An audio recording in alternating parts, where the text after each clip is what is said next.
Un librito dulce y amargo. ¿Cómo es posible que de un solo libro pueda tener dos sabores opuestos o diferentes? Ese será el tema que hoy hablaremos aquí en Biblia Fácil Apocalipsis. Bienvenido, un grande abrazo para ti que siempre allí nos permites entrar a casa. Gracias allí por recibirnos. Estamos allí en la sala, estamos en el cuarto, no sé dónde estamos, pero ahí estamos en la TV Nuevo Tiempo o a través de internet, de YouTube, de Facebook, por cualquier medio que estés viendo este programa.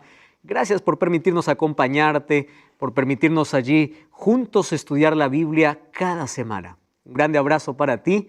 Estoy aquí junto a mis amigos que dejaron sus países por unos días para poder grabar esta temporada y para que juntos podamos comprender esta revelación extraordinaria que Dios tiene para nosotros. Saludos, Dios te bendiga y una vez más, gracias por acompañarnos. El tema de hoy está impresionante. Es por eso que tienes que tomar tu Biblia. Yo estoy aquí con Biblia en mano y vamos a pedir que Dios pueda colocar esta palabra en nuestro corazón y que el Espíritu Santo, como cada semana, como cada día, pueda hablarnos a través de su palabra. Por eso te invito para que juntos podamos orar. Vamos a orar. Querido Dios, gracias por la oportunidad que tenemos de tener una vez más tu palabra en nuestras manos. Y hoy queremos que puedas trasladarla a nuestro corazón, que allí puedas colocar aquellos principios de vida que tú dejaste para nuestro bienestar. Ayúdanos a comprender el tema de hoy, Señor. Tu Santo Espíritu ilumine nuestra mente y hoy podamos fortalecernos en tu palabra y tener la seguridad de que tú estás al control de la historia y tú tienes un pueblo en esta tierra para este tiempo. Acompáñanos hoy, danos tu bendición. En nombre de Jesús. Amén. El tema de hoy es un librito dulce y amargo.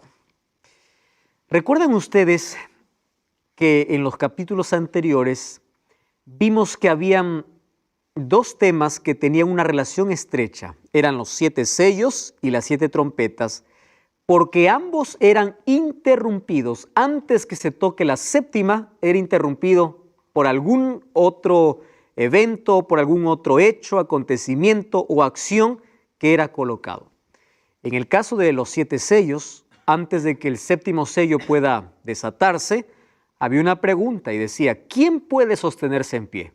Entonces allí empieza a colocar un interludio o un capítulo para explicar que aquellos que se mantienen en pie son los 144,000.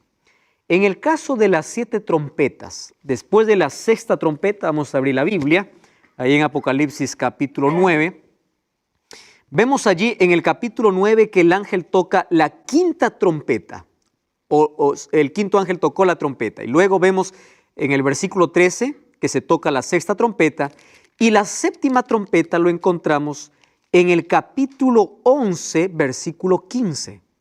Y ahí vemos un interludio una vez más, ¿verdad? Desde la 6ª a la 7ª trompeta, el capítulo 10 y el capítulo 11 en la primera mitad habla de algunos acontecimientos que sucederían antes que se toque la 7ª trompeta. La 7ª trompeta sería la venida de Jesús. Muy bien, entonces en el capítulo 10 encontramos una revelación importante. Vamos a a Apocalipsis capítulo 10, versículo 1 y versículo 2. ¿Está bien? Vamos a leer. Dice allí, vi descender del cielo otro ángel. Solo que aquí le pone una característica importante. No dice simplemente ángel, dice un ángel fuerte. Nosotros tenemos que tener en cuenta cada vez que encontramos alguna expresión, algún adjetivo, alguna característica principal que se da a cierto personaje, lo está distinguiendo de los demás.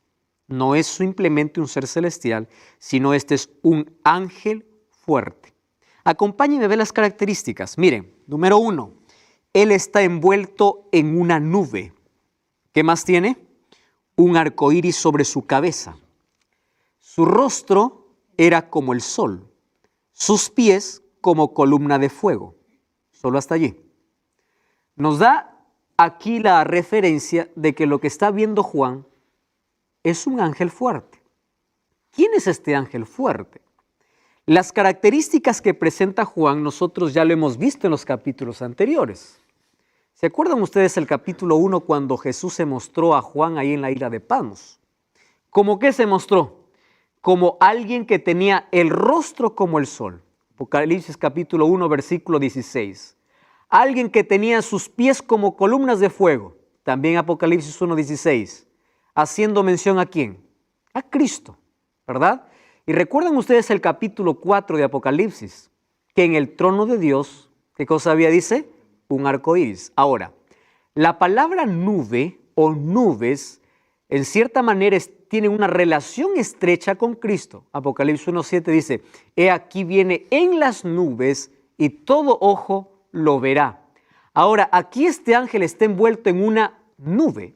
Tiene el arco iris, tiene su rostro como el sol y sus pies como columna de fuego. Al hacer aquí la referencia del ángel fuerte, nos está diciendo que por las características que presenta, es Cristo, es Jesús. La pregunta es, ¿por qué se dice que es un ángel? ¿No? Un ángel fuerte. Ustedes saben que en Judas versículo 9 dice el arcángel Miguel, hablando como o colocando un título para Jesús como aquel que está liderando las huestes angelicales. Ahora, es impresionante que en Apocalipsis encontramos muchos títulos para Jesús. El león de la tribu de Judá, el cordero, Jesús se presenta como luz, como el esposo, como el novio, etcétera, etcétera. Más de 30 títulos encontramos en Apocalipsis. Uno de esos títulos es un ángel fuerte. Ahora, ¿por qué un ángel fuerte? Porque ahora Jesús viene, ángel, ¿qué significa? Mensajero. Viene trayendo un mensaje específico para el tiempo del fin. Entonces, recuerdan que para las iglesias Jesús tomaba diferentes presentaciones. A uno le decía el que tiene los 7 espíritus, a otro le decía el que tiene las llaves de David, etcétera, etcétera. Ahora, para el pueblo del tiempo del fin, Cristo se presenta como un mensajero. No es que Él sea un ángel o un ser creado, Él es Dios. Pero aquí tiene un mensaje importante que dar. Ahora, no es la primera vez que Jesús se presenta como ángel. Cuando nosotros vamos a Josué capítulo 5, versículo 13 al 15, nosotros vamos a encontrar que Josué estaba listo para una batalla. ¿Recuerdan ustedes aquella escena donde él vio un general, un hombre delante de él? Y él le hace la pregunta y le dice, ¿tú eres de los nuestros o de nuestros enemigos? Y él le dice, no, yo vengo de parte del cielo, soy el príncipe del cielo. ¿Por qué sabemos que la referencia o el personaje que se presentó a Josué es también Jesús? Porque Josué lo adoró y el ángel aceptó la adoración. Un ángel, que es un ser celestial o un ser creado, no acepta la adoración de un ser humano. Vamos a Apocalipsis capítulo 19, versículo 10. Por ejemplo, cuando vemos a Juan postrándose ante un ángel. Miren, ve, libro de Apocalipsis, capítulo 19, versículo 10, ¿qué dice ahí? Entonces yo me postré a sus pies para adorarlo, y él me dijo, mira, no lo hagas. Yo soy consiervo tuyo y de tus hermanos que mantienen el testimonio de Jesús. ¿Adora a quién? A Dios. Ahora, fíjese qué interesante esta expresión. Un ángel, siendo un ser celestial, no permite ser adorado. ¿Por qué entonces hoy los seres humanos pueden adorar a hombres que supuestamente están en el cielo? Hay muchos que rezan a San Pablo, rezan a San Pedro, rezan a... Si Pablo supiera que la gente está adorando, pidiéndose, aquí el ángel no le permite ni siquiera inclinarse, porque dice, yo me arrodillé. Ese acto de reverenciar, de arrodillarse, ya es adoración en la Biblia. ¿Correcto? Yo me arrodillé para adorarlo. Entonces dice, no lo hagas. Un ángel no necesita ser o no permite ser adorado. Entonces, el ángel que se presentó a Josué en el Antiguo Testamento, ahora aparece Cristo en la figura de ángel una vez más porque tiene que dar un mensaje para su pueblo. Ahora fíjense aquí, allí dice que el versículo 2, ¿qué cosa dice? En su mano tenía un librito abierto. Significa que para que un libro esté abierto, primero ha tenido que estar cerrado, ¿verdad? Tuvo el librito abierto y puso su pie derecho sobre el mar y el izquierdo sobre la tierra, y clamó a gran voz como ruge un león. Y cuando hubo clamado, hubo 7 truenos. ¿Recuerdan la palabra truenos? Presencia de Dios, acercándose a algún juicio de Dios o la inminencia de Dios, Dios estando allí presente. Ahora fíjense, tenía en su mano entonces un librito abierto. Puso su pie derecho sobre el mar y sobre la tierra y gritó a gran voz, y cuando él hubo gritado, 7 truenos emitieron sus voces. Cuando en la Biblia se hace referencia a tierra y mar, está hablando de la totalidad de la tierra. Miren, mar en Apocalipsis capítulo 18, capítulo 17, 15, dice que representa muchedumbres de gente. Y tierra, lugares poco poblados. Eso vamos a ver en los siguientes capítulos. Entonces, cuando dice que está con el pie sobre el mar y sobre la tierra, está hablando de que el mensaje que tiene un alcance mundial. Muchedumbres de gente como lugares pocos poblados. Aquí alcanza la totalidad, el mensaje que él tiene es para todo el mundo, ¿correcto? Ahora, fíjense, otro asunto interesante. Ahora, ¿qué cosa más dice el versículo 5? Vamos a leer el versículo 5. Dice así: el ángel que vi de pie sobre el mar y sobre la tierra, levantó su mano al cielo y juró por el que vive por los siglos de los siglos, que creó el cielo y las cosas que están en él, y la tierra y las cosas que están en ella, y el mar y las cosas que están en él, que el tiempo no sería más, sino que en los días de la voz del séptimo ángel, cuando comienza a tocar la trompeta, el misterio de Dios se consumará. Es la revelación completa de Dios, ¿verdad? Como lo anunció a sus siervos los profetas. Eso ocurrirá en la eternidad, porque en la séptima trompeta Cristo regresa. Ahora, fíjense un asunto aquí. Dice que levantó su mano y dijo, el tiempo no es más. No pierdan, por favor, Apocalipsis 10:5 y vamos a Daniel. Daniel capítulo 12, versículo 5. ¿Está bien? Daniel capítulo 12, versículo 5 al versículo 7. Es el último capítulo de Daniel, versículo 5 hasta el versículo 7. Dice así, presten atención. Dice, yo miré y vi a otros 2 que estaban en pie, uno que estaba al lado del río y el otro al otro lado. Y dijo uno al varón vestido de lino, que estaba sobre las aguas del río, ¿cuándo será el fin de estas maravillas? Versículo 7. Oí al varón vestido de lino que estaba, ¿qué cosa dice? Sobre las aguas del río, el cual alzó su mano derecha. ¿Recuerdan Apocalipsis capítulo 10? ¿Sí? Alzó su mano derecha y juró por el que vive por los siglos de los siglos, que será por tiempo, tiempos y la mitad de un tiempo. Y cuando se acabe la dispersión del poder del pueblo santo, todas estas cosas se cumplirán. Presten atención aquí. En Apocalipsis capítulo 12, el ángel, alguien le pregunta y dice, ¿cuándo va a terminar todo este asunto? Está hablando en el contexto del sufrimiento del pueblo. Y dice, será por tiempo, tiempos y la mitad de un tiempo. En profecía esto equivale a 42 meses o 1260 días o 1260 años. Eso vamos a ver luego. Entonces dice, ¿cuándo? Entonces el ángel levanta su mano y jura y dice, el tiempo será por tiempo, tiempos y mitad de un tiempo. Haciendo referencia a la edad media de persecución. Ahora en Apocalipsis capítulo 10, levanta su mano y dice, se acabó. Ya no hay más tiempo. Es decir, está hablando de que este ángel tiene un mensaje después que haya pasado el pueblo por 12 siglos de tribulación, 12 siglos de persecución. ¿Correcto? Esos 12 siglos, ahí encontramos la iglesia escondida en el desierto, la iglesia perseguida. ¿Por qué? Porque un poder religioso perseguía a aquellos que querían ser fieles a la Biblia y los llamaba herejes, porque no obedecía sus órdenes, y eran las órdenes del Papa. ¿verdad? 12 siglos de sangre a través de la Santa Inquisición y a través de todas las cosas que se hicieron, las grandes matanzas a los cristianos. Ahora el ángel dice, tiempo no será más. Es decir, ahora comienza el tiempo del fin. No hay otra profecía más. Aquí comienza el fin. Ahora es interesante entonces que Apocalipsis 10 es un eco de Daniel 12, con una sola excepción. Ya no habrá más tiempo. El tiempo del fin profetizado por Daniel ahora está en pleno movimiento cuando el ángel en el capítulo 10 levanta su mano y dice, ya no existe más tiempo.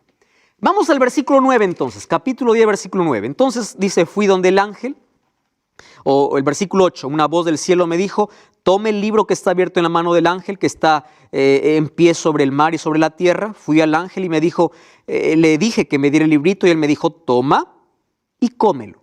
Te amargará el vientre, pero en tu boca será dulce como la miel. Entonces tomé el libro de la mano del ángel, lo comí, en mi boca era dulce como miel, pero cuando lo hube comido, estuvo amargo en mi vientre. Cuando habla acerca de un librito dulce, ¿de qué está hablando en la Biblia? Entonces tenemos que buscar el contexto. Miren, yo aquí tengo por lo menos 3 textos que hablan acerca de la dulzura del Evangelio. Salmos 19:10, 119:3 y Jeremías 15:16. Creo que el de Jeremías es muy conocido cuando dice, yo tomé tus palabras y las comí, fueron dulces a mi paladar, dulces como miel. Cuando habla acerca de la dulzura del libro, está hablando de buenas noticias, de buenas nuevas, porque el Evangelio siempre trae dulzura. Entonces, ¿en qué momento la dulzura se tornó amargura? Porque dice, era dulce. Amargó cuando estuve en mi vientre, porque en mi boca era miel, era dulce. Muy bien.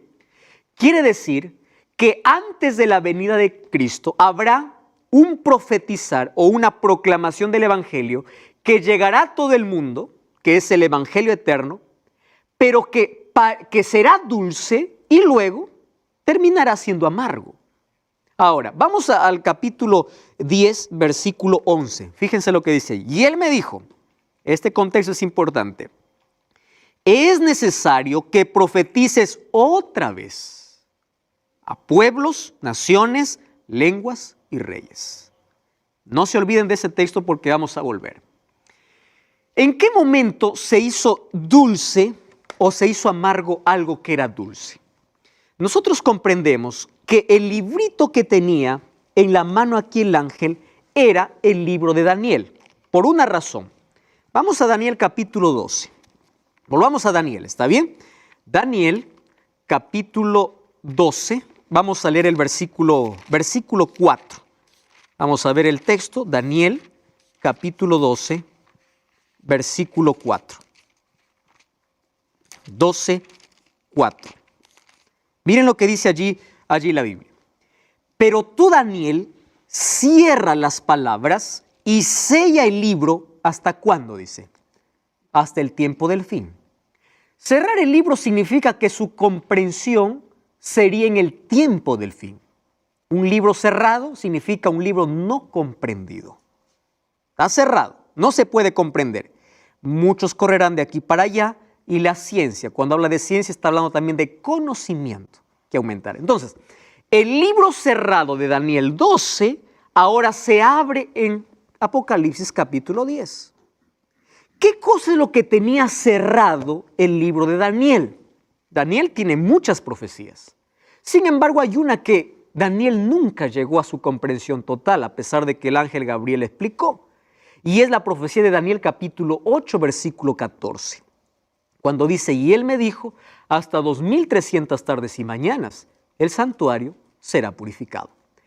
Esta es una de las profecías más largas en la Biblia. Es una profecía de tiempo, más larga. No existe una profecía más larga que esta. 2300 tardes y mañanas. La referencia tarde y mañana está sacando de Génesis capítulo 1. Tarde y mañana representa a un día, ¿correcto? Ahora, Ezequiel 4:6 Y Números 14:34 dice que un día equivale a un año. Entonces, tarde y mañana, un día, Génesis capítulo 1. Números 14:34 y Ezequiel 4:6 dice que en profecía un día equivale a un año. Cuando dice 2300 tardes y mañanas, está hablando de un periodo de 2300 años, que comprobamos en la historia, que fue un tiempo que abarcaba desde el tiempo judío hasta el tiempo del fin. Mas eso no es una interpretación nuestra.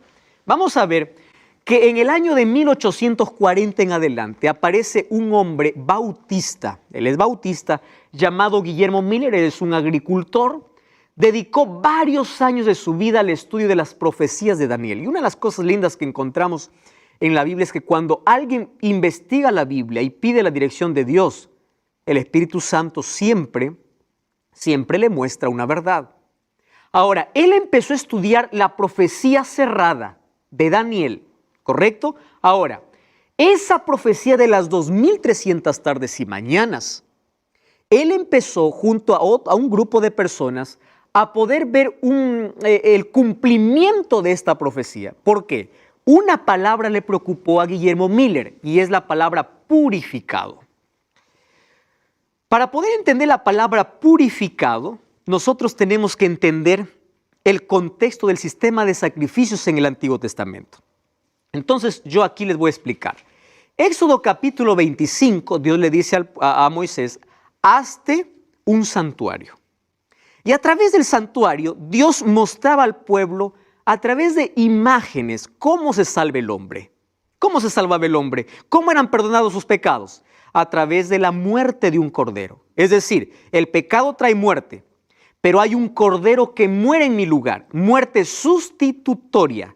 Eso significa, el ser humano se salvó por la gracia, que era la sangre del cordero, y por fe, porque creía que ese cordero representaba ¿a quién? A Jesús, ¿correcto? Entonces, había dos tipos de sacrificio. El sacrificio continuo era porque era todos los días, y había una vez al año que era el sacrificio por expiación o purificación del santuario.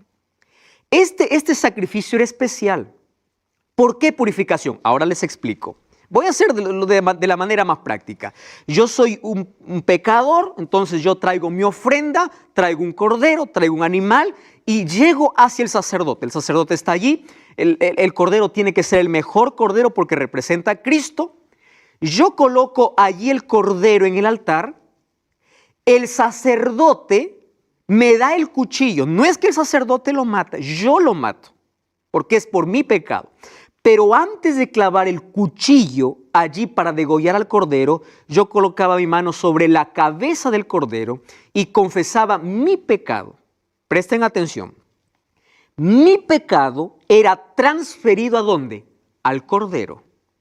Yo degollaba el cordero, ese animal inocente moría por mí. Allí me daba cuenta lo peligroso que es el pecado y tenía fe que el verdadero cordero un día iba a venir a morir en mi lugar. El sacerdote tomaba la sangre de ese sacrificio, esa sangre que se derramaba en el altar. ¿Recuerdan ustedes los santos clamando debajo del altar? La sangre de los santos.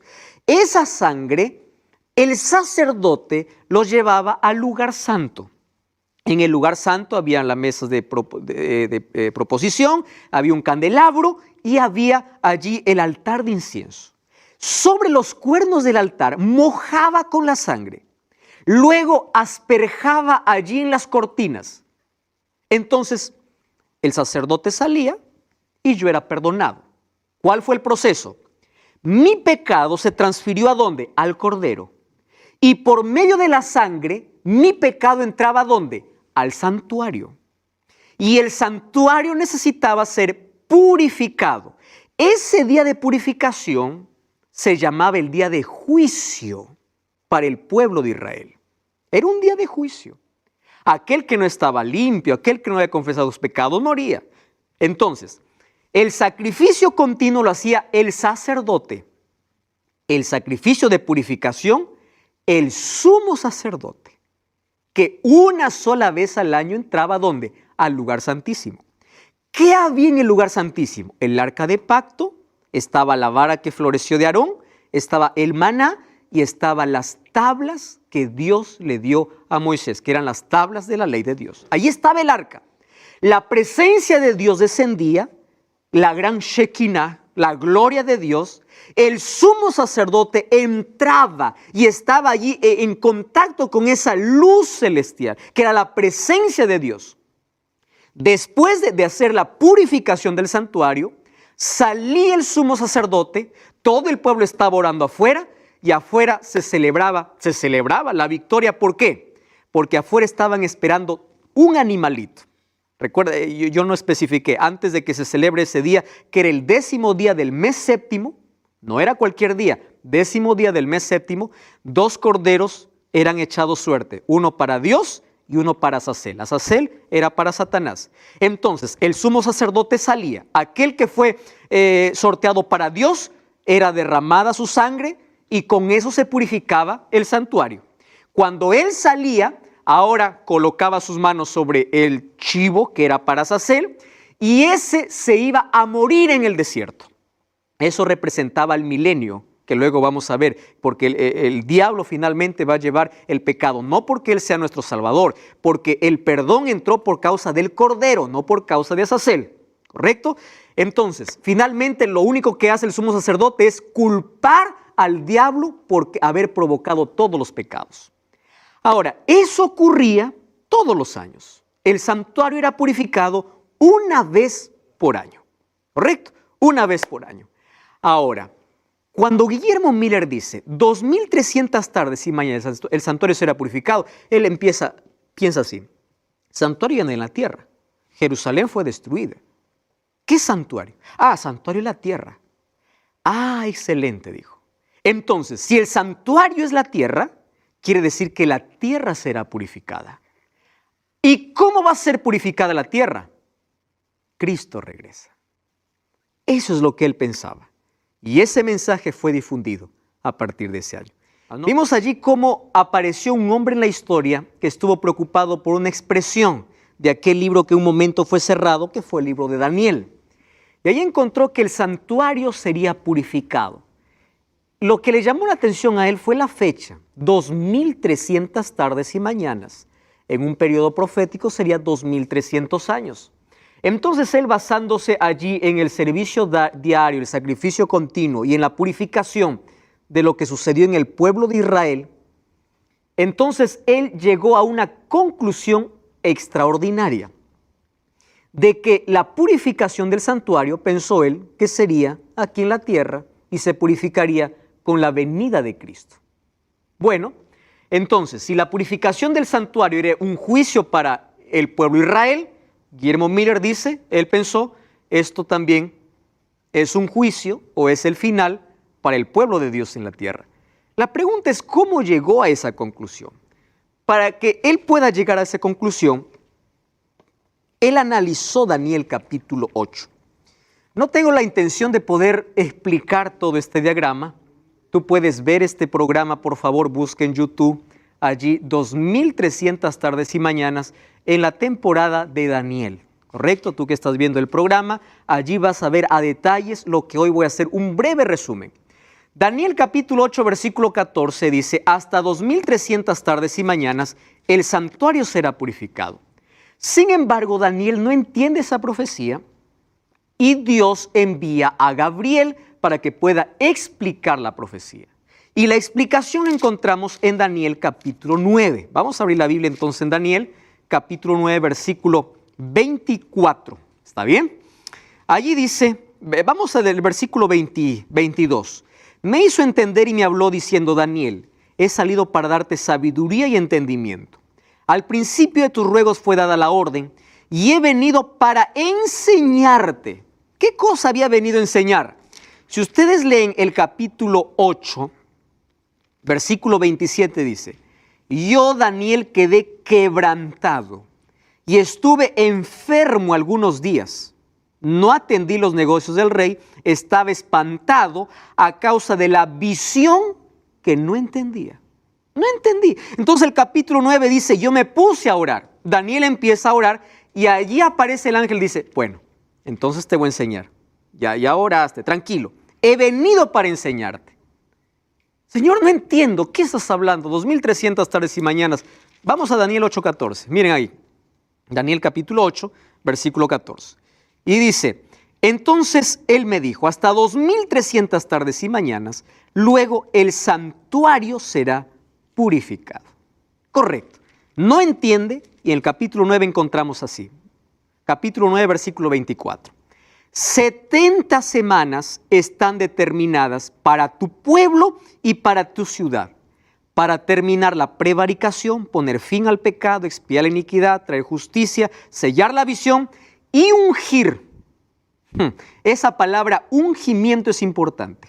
¿Ungir a quién dice? Al Santo de los Santos. ¿A quién está haciendo referencia aquí? A Cristo. Correcto.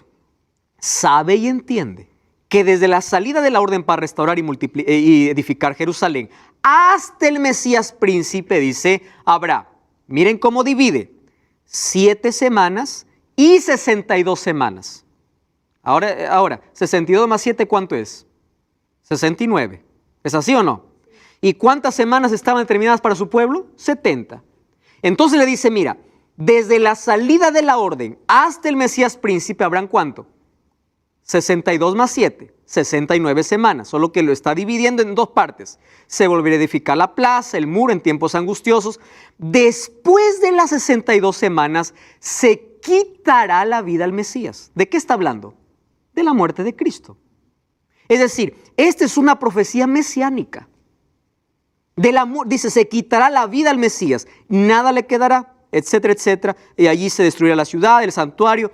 Versículo 27.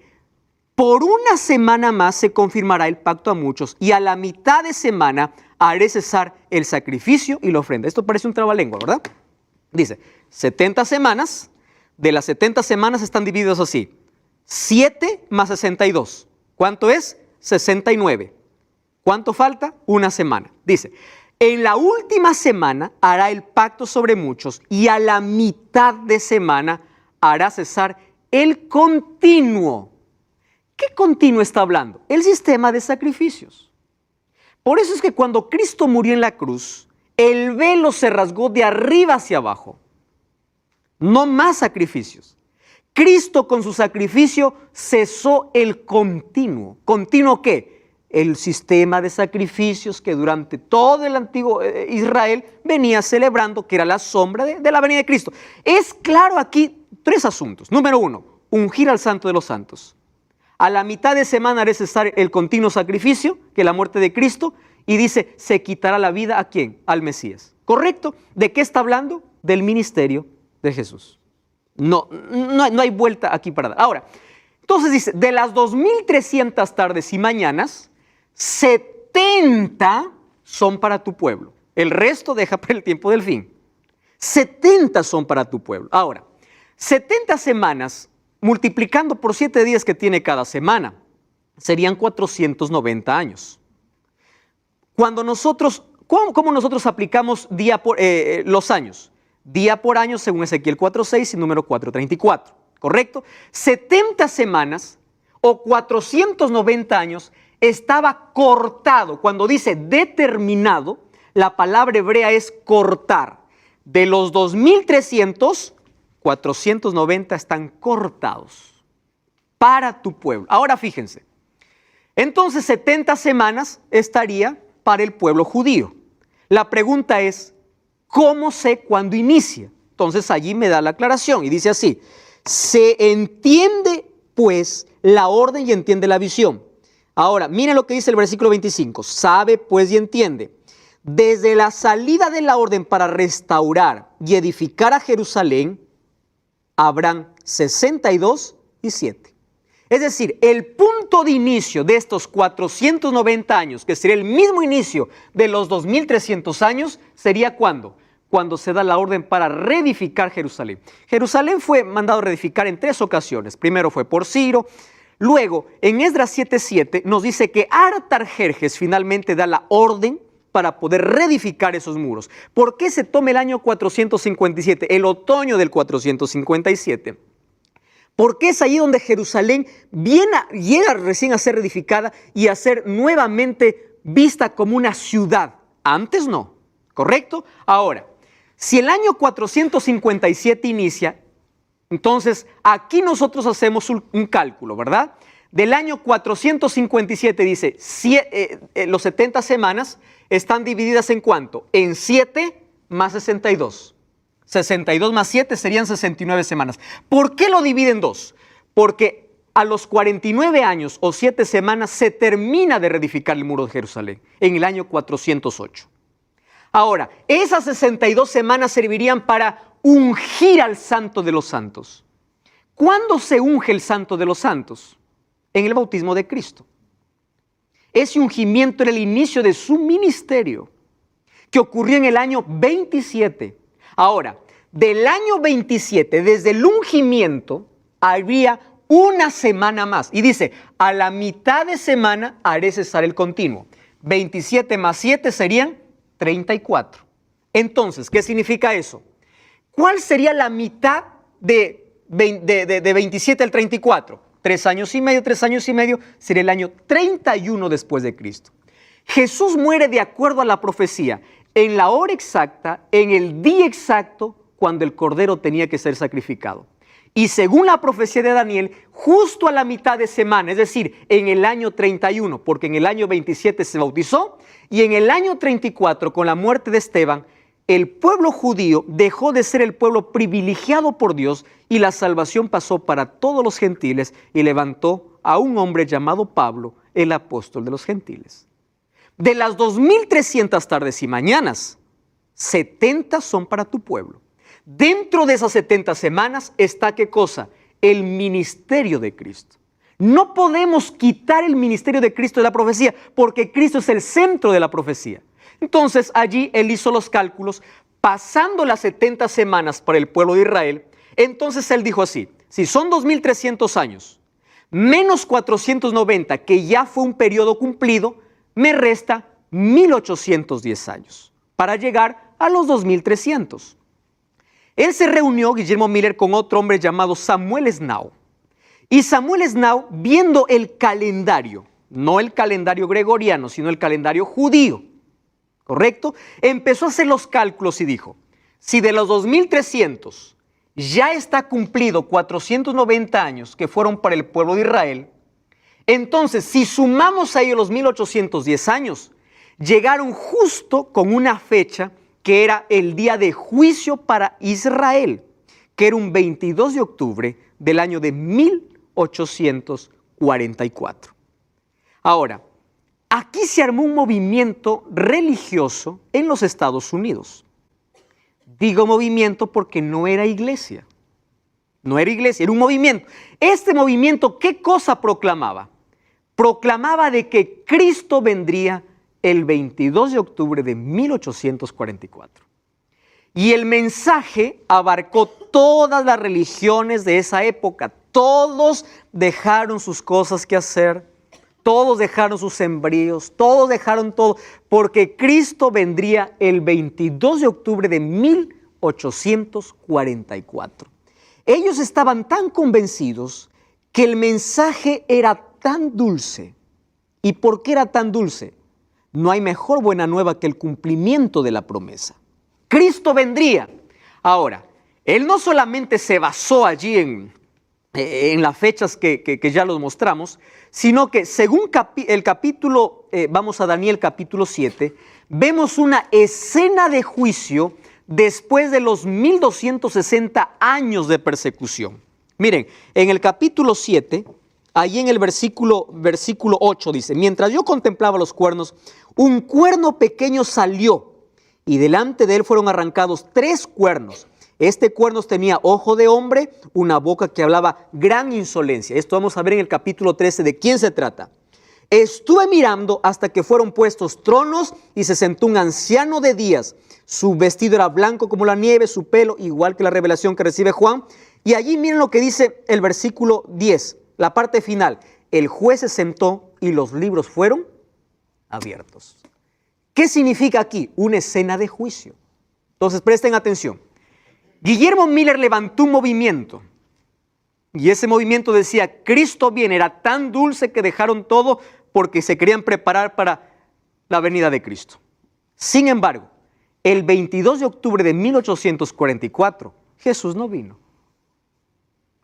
Entonces el mensaje fue una amargura, fue un chasco. El mensaje tan dulce separó a 3 grupos de personas. El primer grupo de personas estuvo tan renegado que salió del movimiento, porque no había iglesia, salió del movimiento que empezó a renegar y nunca creyó más en las promesas de Dios. El segundo grupo continuó dando fechas, incluso hasta ahora hay un grupo que sigue dando fechas de la venida de Cristo. Y un tercer grupo, de aquí nace un tercer grupo. Y ese tercer grupo es un movimiento profético. Ahora les explico por qué. Miren, entonces, esto sería para el tiempo del fin. Un mensaje dulce que luego se convierte en amargura. Ahora, ¿Guillermo Miller estaba equivocado? No. Estaba equivocado en el evento, pero no en la fecha. Es decir, Cristo no iba a volver a la tierra, pero Cristo asumía una nueva función. No quiere decir que hasta ese momento Cristo no hubiese asumido una nueva función, o Él estaba esperando la fecha para asumir una nueva función. No. Lo que está diciendo que a partir de esa fecha se abriría un juicio. Por eso que Apocalipsis capítulo 14 dice, la hora de su juicio ha llegado. ¿En qué momento lo coloca la hora del juicio? Después del capítulo 10. Cuando el tercer ángel dice, adora a Dios, la hora de su juicio ya llegó. ¿Llegó después de qué? Después de que el ángel haya hecho comer el librito dulce y amargo. Es decir, en el cielo se abrió un juicio, ¿correcto? Para el pueblo de Dios. Ahora, miren esta expresión, es necesario que profetices otra vez. De aquí se levantaron 3 grupos y uno de esos grupos que se levantó fue la Iglesia Adventista del Séptimo Día. Presten atención a lo que yo voy a decir ahora. Dios no levantó una iglesia para que sea exclusiva de la salvación, porque la salvación es dado para todos y yo creo que en todos los lugares, en todas las iglesias, Dios tiene un pueblo. Sin embargo, Dios para el tiempo del fin levantó un pueblo, sí levantó para predicar una verdad basada en la palabra de Dios. Por eso es que el nacimiento de esta iglesia es profética. La iglesia tiene un mensaje profético y ese mensaje es de Apocalipsis capítulo 14, versículo 6. Abran su Biblia, por favor. Apocalipsis capítulo 14, versículo 6 dice, vi volar en el cielo otro ángel que tenía el evangelio eterno para predicarlo a toda nación, tribu, lengua y pueblo. Presten atención al mensaje. Decía a gran voz, número 1, temed a Dios y dadle gloria porque la hora de su juicio ha llegado. ¿Cuál es el mensaje que predica esta iglesia? Algo que en otras iglesias no es común. La hora de su juicio llegó. ¿Cuál es el juicio de Dios? Mira las profecías. Habla de profecías y habla acerca del juicio. Número 2, ¿qué dice? Adorad a aquel que hizo el cielo y la tierra, el mar y las fuentes de las aguas. ¿De dónde he sacado este texto? De Éxodo capítulo 20, versículo 8. ¿No dice así? Aquel que hizo el cielo, la tierra, la fuente, el mar y la fuente de las aguas. Número 3. Esta iglesia se ha levantado para declarar que Babilonia ha caído. No está hablando de la Babilonia literal, sino de la confusión espiritual que existe en el mundo. Y número 3, para poder advertir que estamos en el tiempo del fin y que nadie puede adorar a la bestia en su imagen, porque pronto vendrán 7 plagas sobre ese pueblo. Querido, esta iglesia se levantó como un movimiento profético. Préstame atención a lo que te voy a decir. Una placa no salva a una persona, de ninguna manera. Quien salva es Cristo. Pero Dios levantó para el tiempo del fin un pueblo profético. No porque ellos están seguros de su salvación, sino que levantó para que ellos puedan proclamar una verdad basada en la palabra de Dios, que predique del juicio, que hable acerca de la verdadera adoración y que hable acerca de los eventos finales. Yo te voy a hacer un desafío en este momento. No busques una iglesia cerca a casa. Busca una iglesia que tenga un fundamento bíblico. Busca una iglesia que tenga sus creencias basadas en la palabra de Dios, que su nacimiento, que su origen, que las cosas que se practica esté basado solamente en la Biblia. Finalmente, la Biblia es la única regla de norma de fe y conducta para todo ser humano. Dios tiene su pueblo en todas las iglesias, pero un día todos ellos se reunirán. Un día todos ellos serán llamados por Dios y adorarán a ese verdadero Dios del cielo. Sin embargo, hoy la iglesia adventista tiene un mensaje profético para dar, y es el pueblo que Dios levantó para el tiempo del fin, para traer aquellas verdades que fueron pisoteadas por más de 1260 años. Esta Biblia, esta palabra fue oculta. Sin embargo, esa verdad hoy es restaurada. Y hoy te invito a tomar una decisión, a dar un paso de fe, no para que te unas a una placa, sino